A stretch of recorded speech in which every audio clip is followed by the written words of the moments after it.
Hello and welcome to the Mic'd Up Show. This is season 3, episode 6. This one I am excited about. We've had a great lineup and we have another great 2 months coming. We have leadership, a lot of CEOs of IMBs.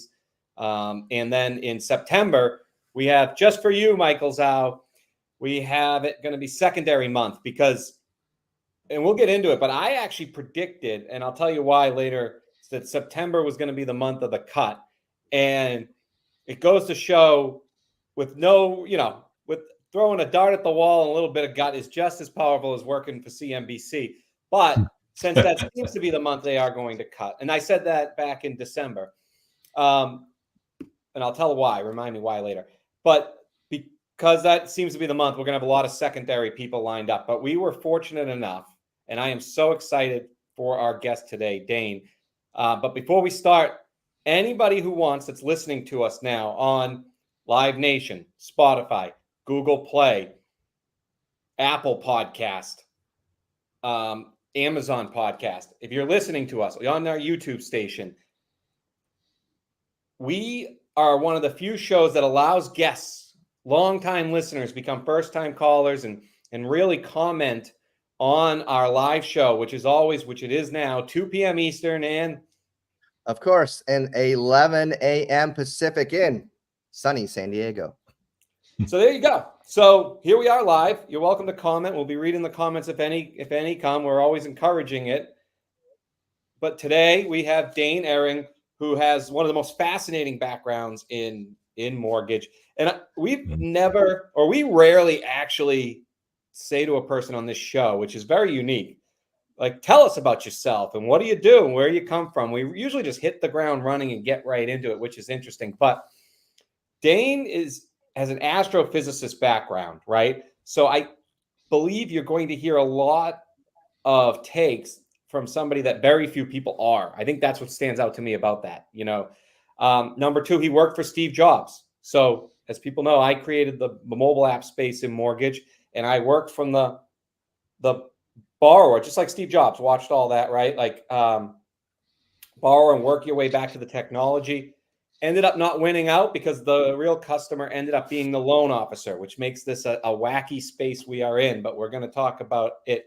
He also created Dorado, which is technically, at the time, a fintech SaaS play, one of the first of its kind, but we all know it now as really the acronym LOS. That was, if not 80%, all of the top 10 lenders were on at one point. So a lot of background there that's relevant today because everybody wants to get off their LOS, right? Loan officers, are they still the customer? Could be, maybe not. And then just from having a unique background is his ability to see dynamics in marketplaces. We were having actually dinner 2 nights ago, and we talk about on our show, Michael, but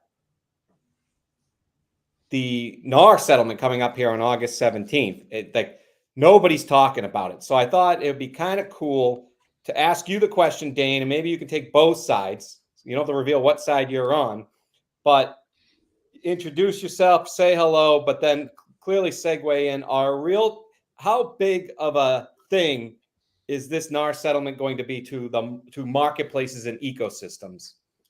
Yeah, and I won't talk too much about the NAR settlement. I'll talk about a little bit about the changes going on, in the way in retail lending and in even third-party lending. We'll talk about that, and we'll talk about the changes. How would I word that then? Because I guess coming up, that thing's already passed. So I guess starting in August.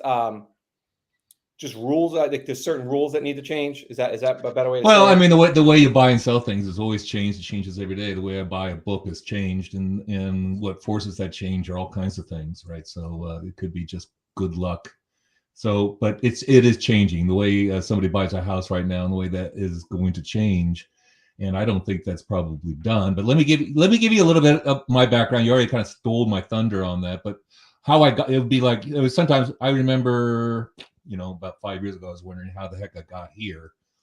I don't know. My background is astrophysics, and I was working on a PhD, and and did get the master's. And then somebody came into my office and at school, went to UCLA, which is in California, as you know, Michael. And this guy comes, I was just getting ready, just done. And making nothing, $800 a month, I think. And this guy comes into my office. He looked like one of the Muppets with the guy with he plays with Beaker on the Muppets, and the scientist. He comes in with the glasses on. We talk a little bit about it. He says, "Would you like a job?" I said, "Well, I don't know." And he hands me a number, and I took the job, and without even, that was the only conversation I had. And then through a series of events, I ended up in Washington, D.C., and in the Saving Western Civilization. I was in the spy satellite community, which back then I couldn't even tell my then wife the acronym of where I was. But it was, now you can buy a coffee mug there. It's called the NRO, National Reconnaissance Organization, who supplies all the spy data. And now to be a spy, you want to go spaceborne to be a good spy. And back then when I was doing it, it was Tiananmen Square we were watching, and I couldn't really talk about it. But seeing, if you went in, so you had to get all these clearances. It took about a year to get the clearances, and you have to take lie detector tests. And the lie detector tests, they're looking for there are two different types of lie detector tests. I'm getting off on a tangent here, so bring me back in. But one is what they call just are you a communist back then? Lie detector test, and one is what they call a lifestyle. And what they're doing on the lifestyle is looking for any way that you could get blackmailed. So the idea is, so they ask you questions like, have you ever stolen anything? You're hooked up to these wires, right? And this guy, and this is between you and your career. You waited all year, to get this. And I said, well, no, I don't steal. It's like, well, you've never taken a hanger out of or a towel out of a hotel. Well, that's true. I have done that. I took a couple hangers by mistake, and I did take a towel. And he says, so you're telling me right now that you just lied to me, a government official? Well, I guess I just did. Well, you did. And then he goes, so you have to take back then. Oh, I think it's probably still true. You put your hours on a little card in front of your door of your office, and he says, he knows exactly what to ask. He says, have you ever put the wrong hours on it? Have you ever left early from work? He says, no, I work a full 8 hours, if not more. I work a lot. And he says, you never left early, like maybe to go to your daughter's. Well, I did leave early to go to my daughter's birthday party, but I came all the more early the next day. What did you write down that day? I wrote down 8 hours. So you falsified a government contract. Is that what you did? And it just kept on going. Pretty soon you're crying, right? Just to get into this thing. And they keep on looking, it's not like, are you lying? They're looking for, they're trying to get you to, how can somebody, like I said, blackmail you? They're not looking for a friend of you. They're looking for an enemy. Somebody who can give you somebody can give them. Back then, and I think it might be still true, that if you say you and your wife are going to marriage counseling, you're done. You're out of the picture on that.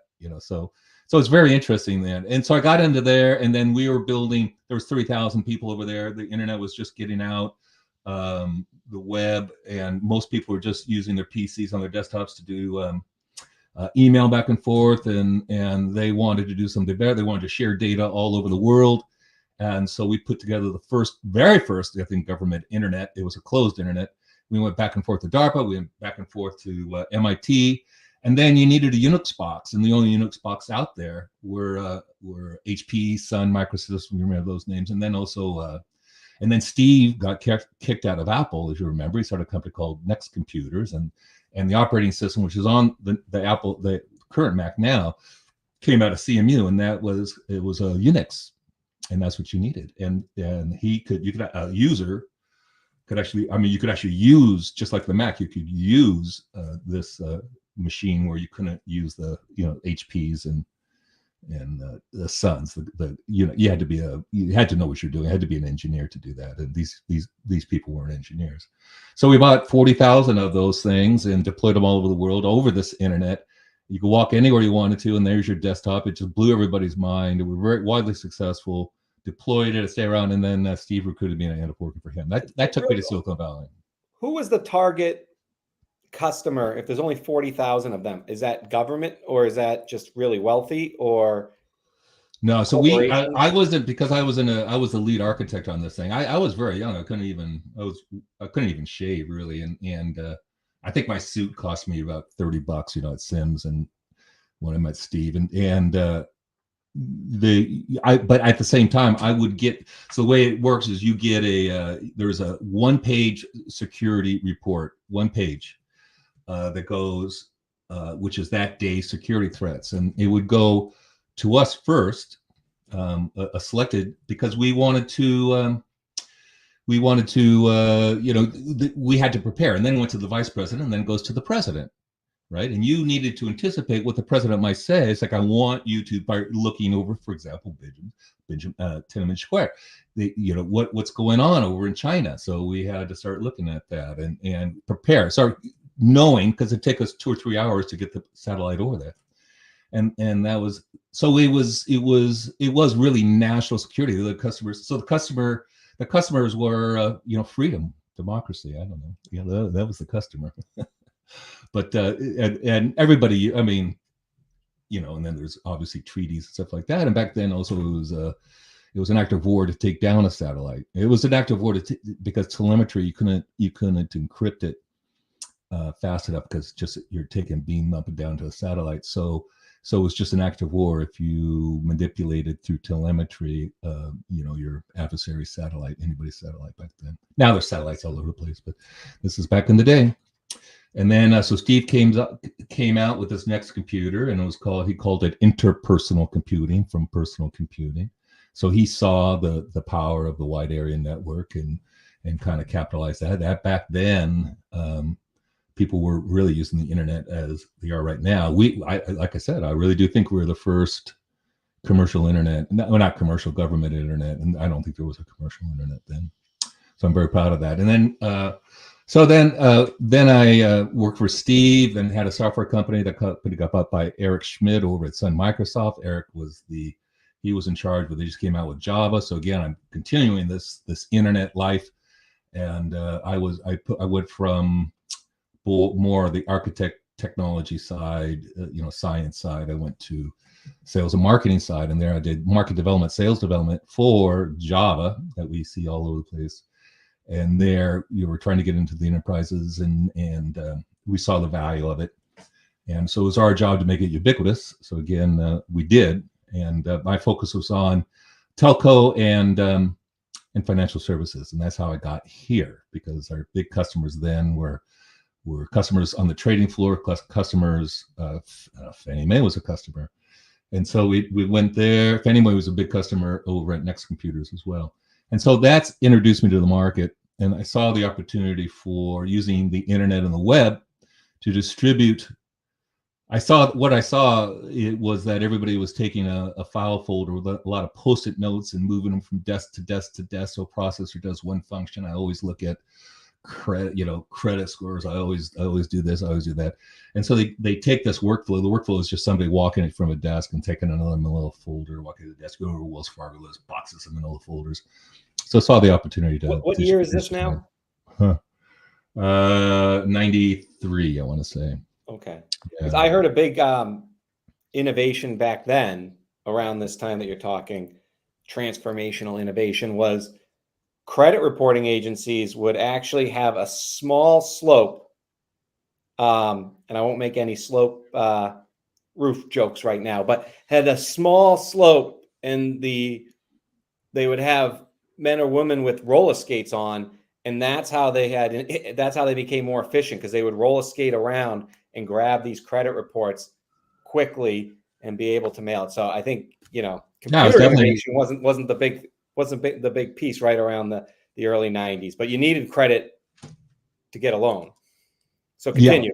Yeah. You need to get credit, and the credit would sell you a document. They wouldn't sell you a credit score, if you remember that too. So you had to get the document, and the document had to be faxed to you. It could not be a credit score like you can get right now. And they refused to do that. They refused to do anything else but give you that document, because they wanted to maintain. They thought that was risk of their business model, and so they had to get over that. I think First American or CoreLogic buying Credco was a big deal on that.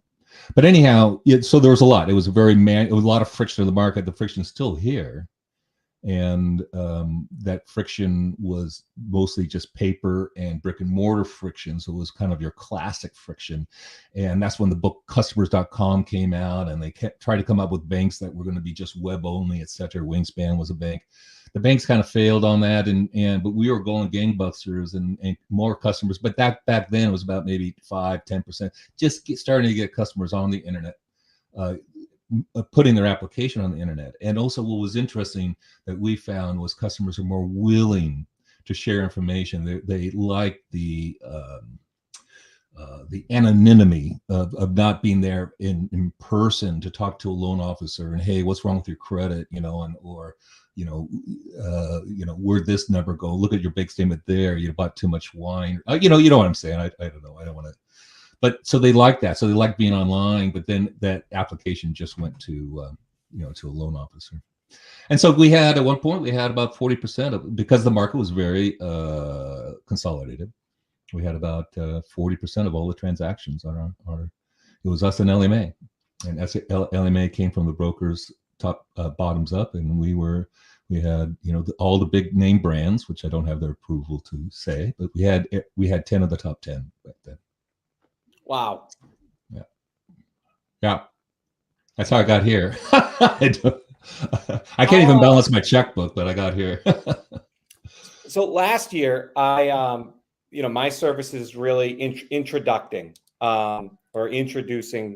different vendors, and I was working with SAP, who wants to get into the LOS space. And what I noticed more than anything is people in this industry right now, in this moment, would love to move LOSs.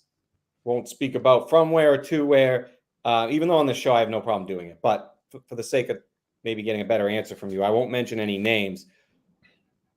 What would you recommend to a leader that's thinking of changing an LOS, and how would it be different now than back then on what they should be, the reason they should be doing it, their driver, their motivation? Are they doing it just to do it, or do you see a change coming where they should be thinking differently about their LOS?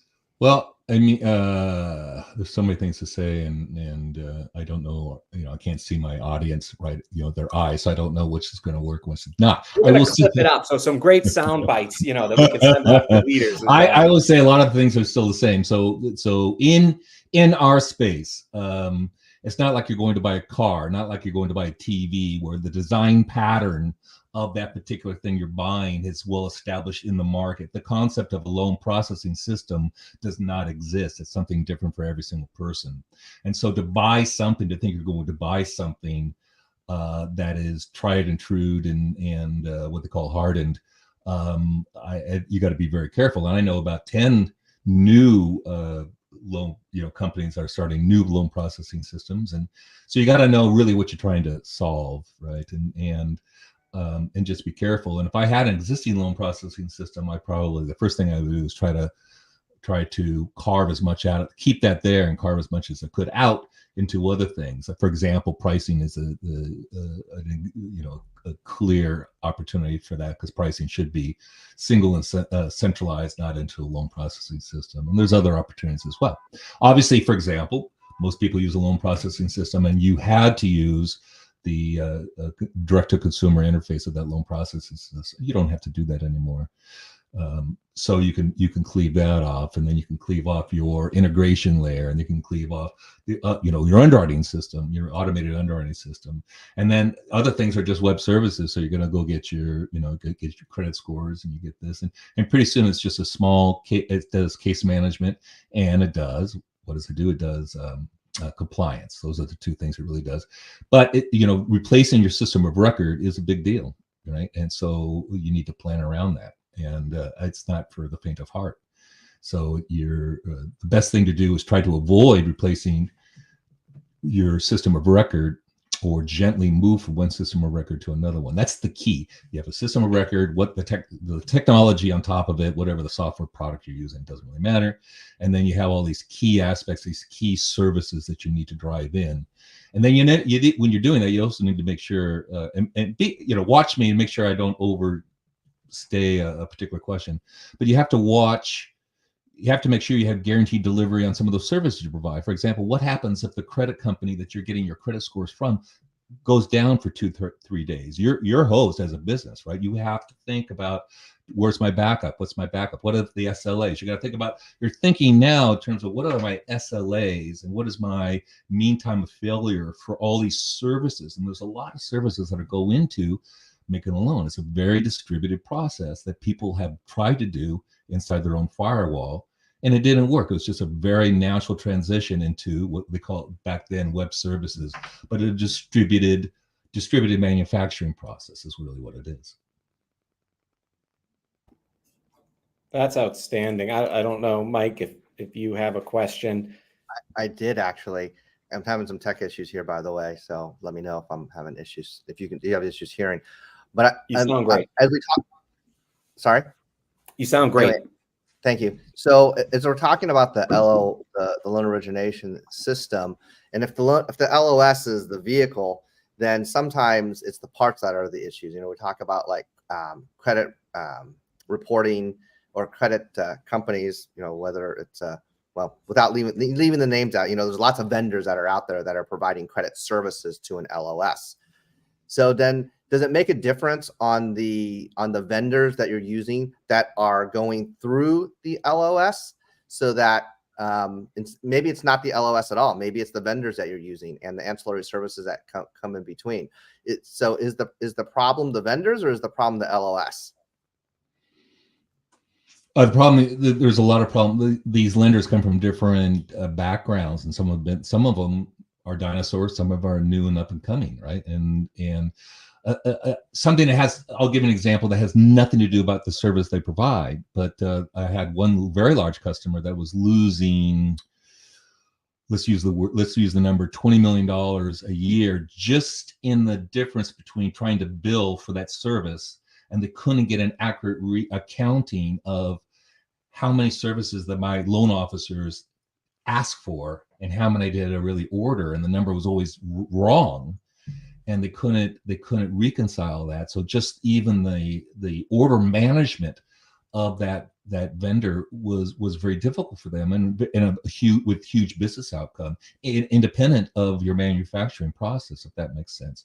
So there's a lot of reasons to really look at your vendor. So you get a vendor, you know, I would use my vendors based on what's called an SLA, service level agreement, or really your expectation of them delivering service to you, much more than if I save a 50 cents here or there. That wouldn't matter to me.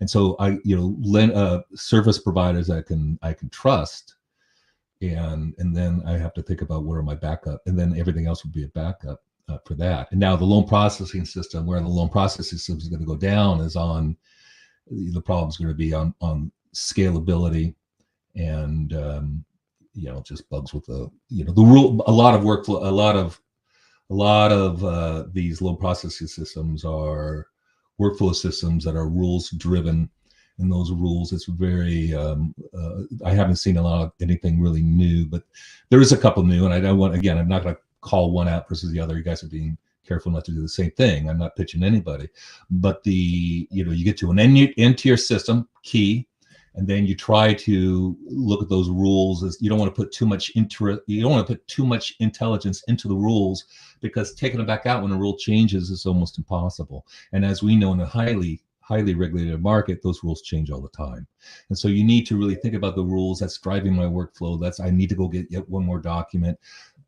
Conditions change all the time. So I'm looking at how those rules are maintained. And if they're maintained in just one table, it becomes very, very cumbersome. And so those are the things you look for in some of the new technology that's coming out. I want to reference something that you said at the beginning of the show, is that you said, what is your customer? Your customer's freedom. And then a few minutes ago, you mentioned that, maybe you're not looking at saving money, but what basically if you're an independent mortgage banker or even a mortgage broker, so maybe you're not looking, maybe you are, especially right now, everybody's doing the best they can to reduce their expenses. But what is the freedom that they are losing? You know, when a company is willing to pay a little bit more, maybe they don't take freedom into consideration. They're always looking at the bottom line, but not necessarily looking at the value of freedom that they're purchasing.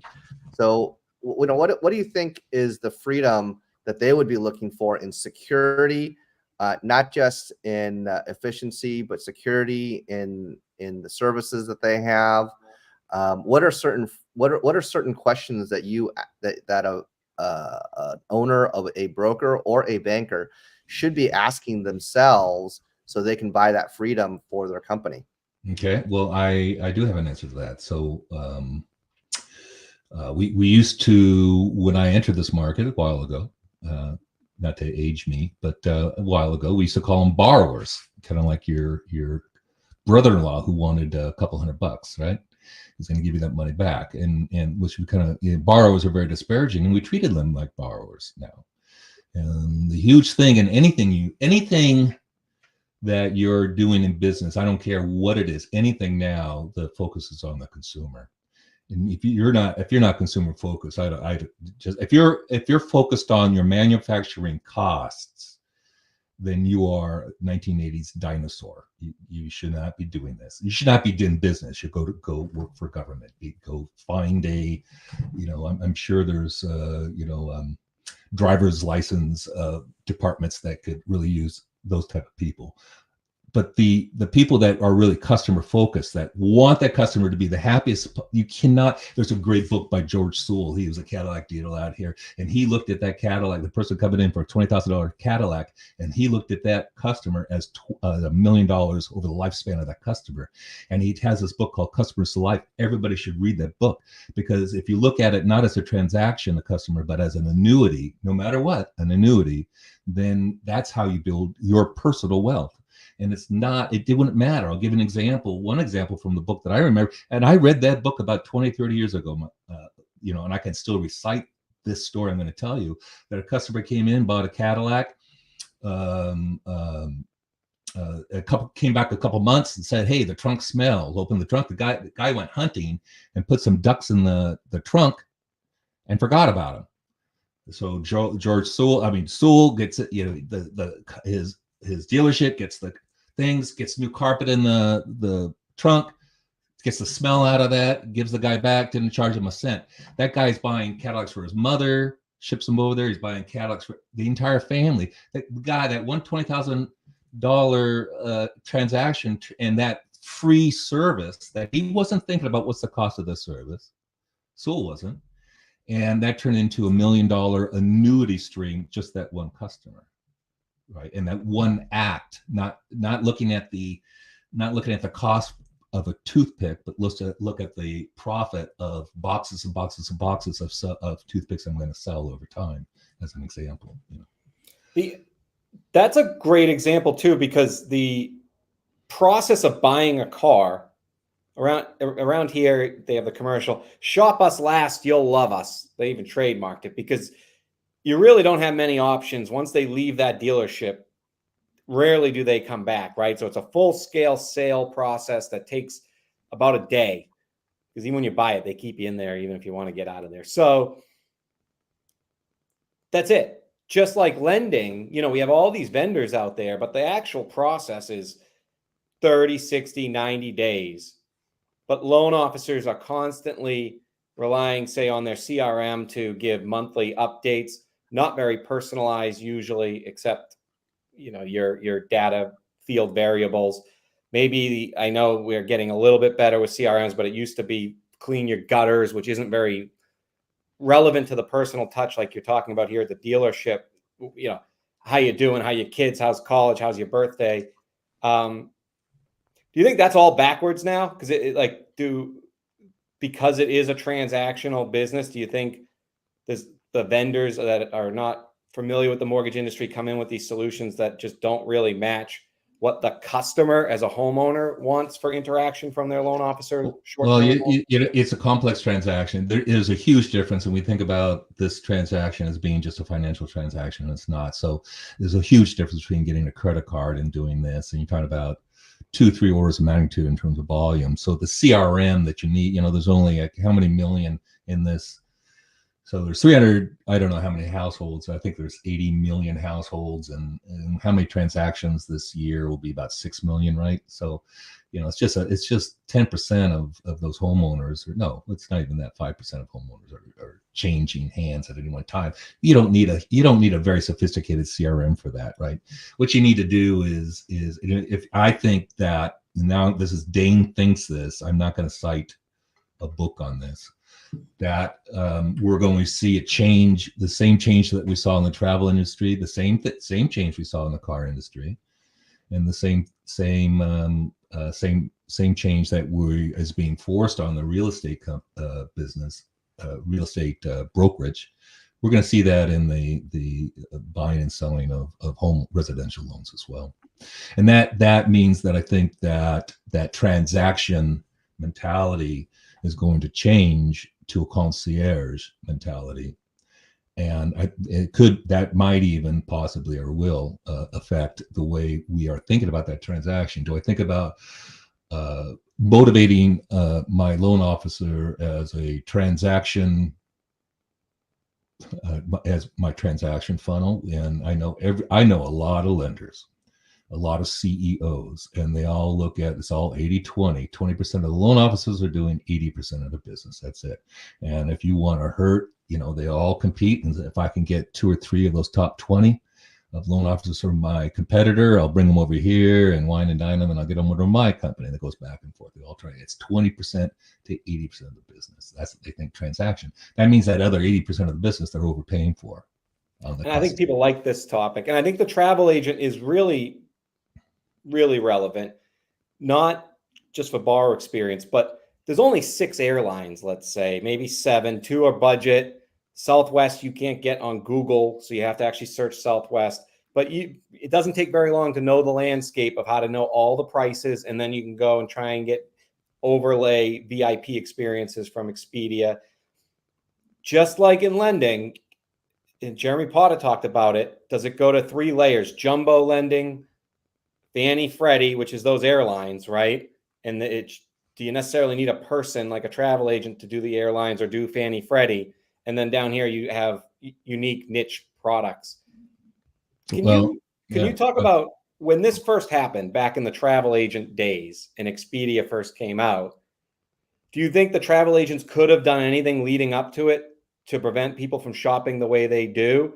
Or do you think it was just an industry that was destined to be disrupted by what I just described? Well, and I want to make sure everybody knows that's listening, I'm not that old, but this happened in my lifetime, okay, in my adult lifetime, when I can afford an airline ticket. And you did go through a travel agent and you got a number, and that number was usually an even number, or not an even number, but it was a round number. You didn't know what the airline ticket actually cost, and you certainly didn't know what the travel agent was making on that. And you didn't even know who was the most efficient way to get there. All you know is you got a ticket. And if you lost that ticket, then you started to cry and get another ticket or whatever. It's all paper-based. So and what happens is the travel agents understood their power on that, and they tried to come up with their own automated system that they would all reside on.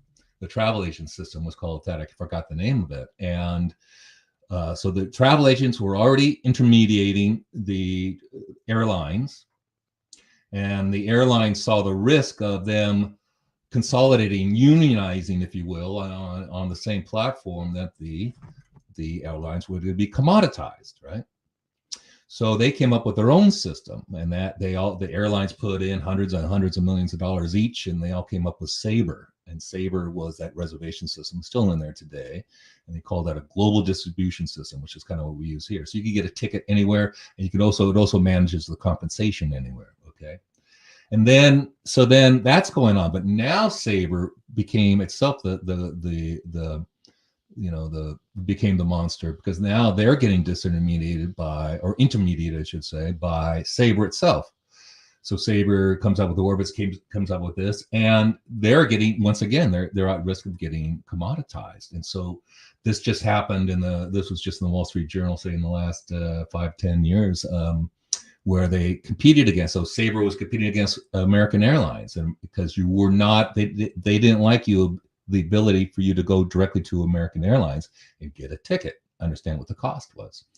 And so they were competing against each other, and American Airlines basically broke the union, if you will, and now you can compete directly.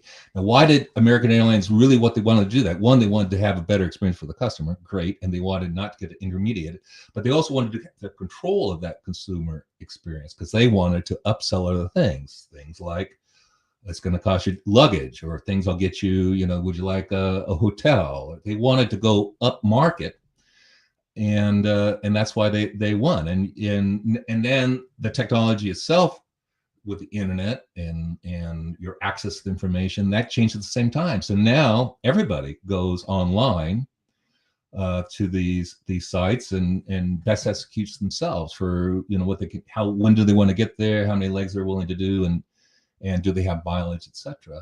So the airlines can go up market in terms of the things they can provide, or say, look at Virgin Airlines, say they can give you a better experience, or they can give you better mileage, etc. Alaskan Airlines, and unless the travel agents, the few travel agents that are making money, went to that concierge service. They either do it for large enterprises. I got all your travel. Don't worry about it. I got it. It's a different number per transaction, but they're making money over the long haul, a lot more money. Or the concierge, hey, I'm going on a wonderful vacation. I want to go take my wife and my family down the Nile. Okay, that's not easy for everybody. I got this. I'll go to that. And it's not necessarily commission based. It's the same problem you have when you get an interior designer. I don't know what the price of the furniture costs. The interior designer tells me something.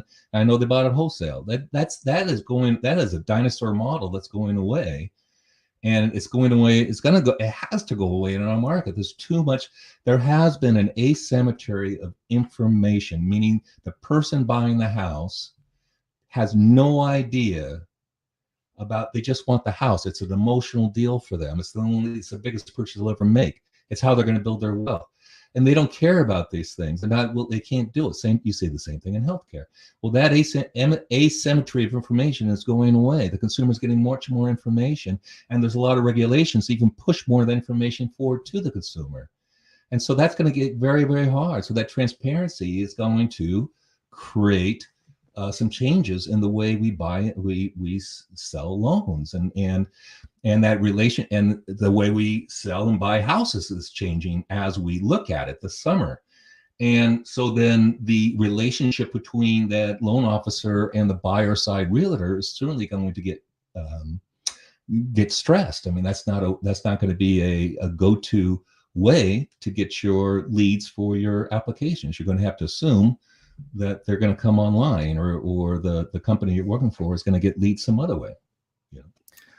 Dane, I remember when analogy the other night at dinner about healthcare was eye-opening to me, because nobody asks the MRI price, or because once you just think about your deductible, and if it's over the deductible, don't even look at it. Mail me something later. Never ask.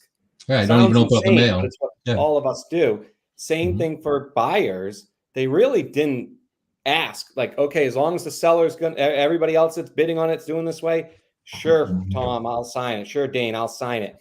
Now, I think what you're going to see is two things. One, I think consumers went to go see 15 homes because, and I didn't mean to interrupt you, Mike. I think what's not talked about enough, my take is, you just got a raise, or you just got that new job where you went from making 80 grand to now you're making $140,000. You are so proud of that.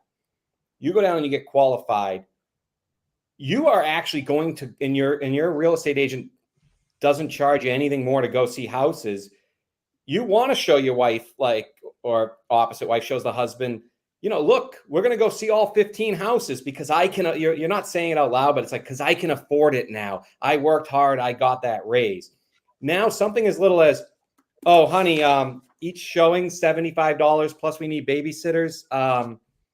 Why don't we go on, and then it's going to be, do we go on Remax or do we go on Zillow, which is even more disruption? Why don't we go on there and why don't we see 3 today? Because if I'm paying, that's 150, especially if you can't roll it in. And they pull up in the car and they say, all right, do you want to go see 5? And you're like, yeah. And they're like, okay, that'll be $425. And you're like, Actually, why don't we start with 2, right? And so I think they're going to see a lot in the sales world. You know this, Michael Zhao. I'll segue to you to ask a question to Dane on what I just said. But they're going to get ghosted more. Like, yeah, I definitely want to work with you, Mike. I'll call you tomorrow, because you're asking me, like, can you just write a check for, it's usually $8,000, right? $2,000 now. And if the seller doesn't pay it, you can pay me the $6,000 before closing. Yeah, sounds great. Just let me check with my wife, and we'll definitely do it tomorrow. And then you'll just never hear from me for a couple of weeks. And I'll say, oh, yeah, I got busy. That is going to happen in a month, because that happens in every sale that requires somebody to pull out an actual checkbook. I guess, what would your question to Dane be on what I just said? Mike. I was thinking more along the lines of, right now, the mortgage industry has commoditized itself due to price.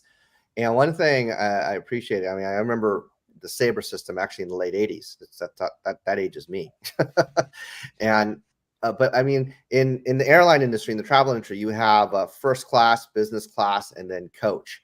But the mortgage industry has commoditized itself to where everybody gets, or everybody is supposed to get first class service while paying for coach prices, right? But yet there's originators out there. Hey, maybe one originator knows more about taxes and financial services, and they're better, and they're more of a concierge originator, and maybe you can do it through an LOS. Maybe you're not able to do it through an LOS. I don't know, but I think that we've really, as an industry, shot ourselves in the foot, right? It really should be, hey, if you want to close a loan in 7 days, you should pay more for that. And you get all this concierge service, and you do this, but it's more of a like, hey, I'll get you the lowest price, and I'll close in 7 days. And that's right. They kind of screwed like, yeah, I was like, wait a second. I mean, why are we doing this to ourselves?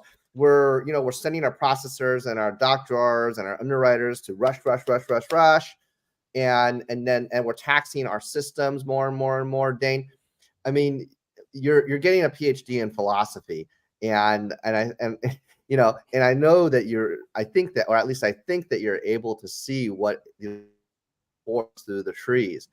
I mean, is there something we can do as an industry, instead of reducing our profitability and providing better services? Why aren't we able to, and this is more of a philosophical question, why aren't we actually able to charge for the time and the energy and that service, instead of just saying we're going to get it done and lose money at the same time? It's just so weird to me. But yeah, if the airline system is able to do that, why isn't the mortgage industry able to do that? That's kind of rhetorical, but yet asking you at the same time. No, it's good. It's good. And you said philosophy, and I'm going to bring up he's kind of a philosopher. He studied a lot of philosophy and also psychology, and his name was Joseph Campbell. And he said that all the religions, he was a PhD in this stuff. And Joseph Campbell said, it's not about finding the meaning of life. It's about finding life with meaning. And that is what I'm saying is, what is your reason to be there and doing what you're doing, right? If you're just a transaction cog, then yeah, you should be. If you're just a voice, then you should be worried about AI. If you're just doing the manufacturing process, yeah, I guess the steam engine should have, that would have been very worrisome. And now we're going on. It's going to be the customers with with a lot of opportunities to go elsewhere and a very short attention span. And these are the same customers that buy McDonald's through Uber Eats, right? Because they don't want to even leave the living room. So these customers don't want to even deal with the transaction. They don't even want to go to the restaurant. They want it to come to them. And so these customers are really learned on customer service and will pay for that. A burger, getting it over Uber Eats is a lot more expensive than going out to McDonald's, right? And you got to use that model to say, okay, what is my meaning? What am I doing? What value do I provide? And then go from there. And yeah, it's not just problem loan. It's just as, oh, here's a problem, a borrower, or a consumer that, maybe has bad credit score, and I'm very good at that. I mean, look at the success of the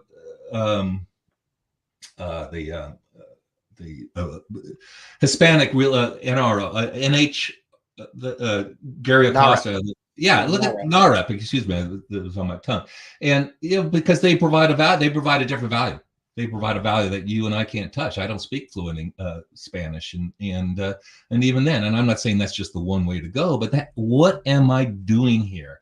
They don't just speak the language, but they're building a trust with somebody who maybe doesn't trust the businesses that they'd have to do business with. They're probably underbanked. There are probably a lot of reasons why they're not trusting this transaction. And yet, if we get them into a home, so many great things are going to happen. They could be better citizens, all this kind of stuff.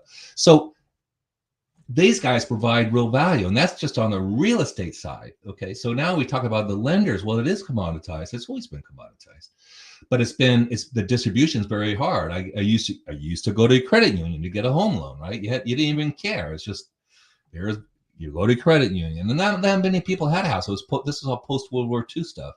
Fannie Mae, Freddie Mac came up, and so now it did become, for a very good reason, it became commoditized, because this is the number one mechanism for people to build wealth. Unless you can play the market, just put your money in there, get an index fund, you're going to make 5-7%. You can buy a house, buy property, and that's going to appreciate. You might have bad times, you might have good times, but over general, your property is going to appreciate 5 to 7% year on year. Just your property, and if you buy it low, then you're very you're very leveraged on your investment on that property. So it's a great opportunity for people to build wealth, and it's a great opportunity for communities, because people own home, they're a little more responsible than I was when I was 20 years old living in an apartment. Yeah.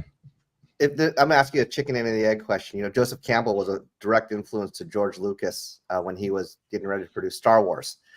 And so, using a chicken and the egg question here, who's the good guy? Who's the bad guy? Is it the customer that's the bad guy, or is the customer the good guy, or is perception the reality? In other words, the perception of the banker, broker, or the consumer borrower. I mean, which one is it? Which one is which? Using that as chicken and the egg scenario, in your opinion?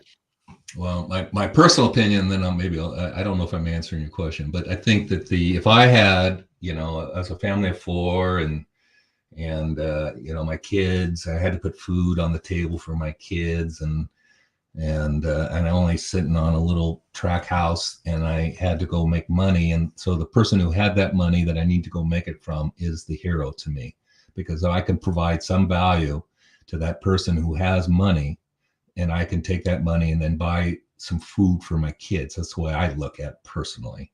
So now you're talking about what is the right now, I think conservative, I think you were talking about a multi-trillion. I mean, I just saw that Mr. Cooper has $1.5 trillion and on the books right now. Yeah. So that's a lot of money.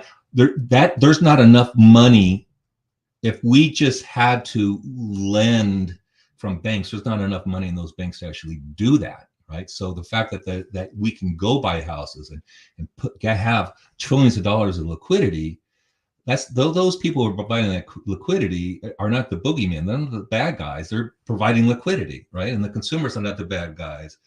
The problem is there's a lot of friction in the market, and I think the people who are getting paid and want to keep that friction there are probably the boogeyman, are probably the ones that are if there has to be a white hat and a black hat, well, that's probably the black hat or the bad guys, that I was using a Western movie analogy, but you know what I'm saying, that it's those people that are holding on to what they've done, and they're going to prevent market transformation. That is the big sucking noise for that market transformation is coming from the consumers and from those folks who want to provide the liquidity. Then I think those are the ones that I would target and say, you got to change, right? That's not the way it's going to be.